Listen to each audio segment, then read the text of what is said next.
حضرت عبداللہ بن حبشی رضی اللہ عنہ سے مروی ہے،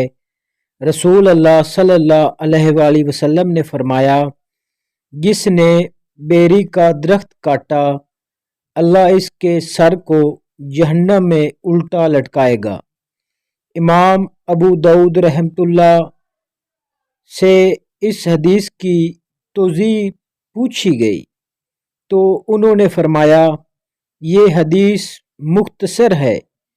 اس سے مراد یہ ہے کہ جنگل میں لگی بیری کا درخت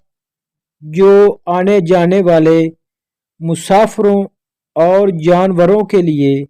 سائے کا کام دیتا ہو اور کوئی شخص بے مقصد ظلم سے اسے کاٹ ڈالے تو اللہ اسے جہنم میں الٹا لٹکائے گا۔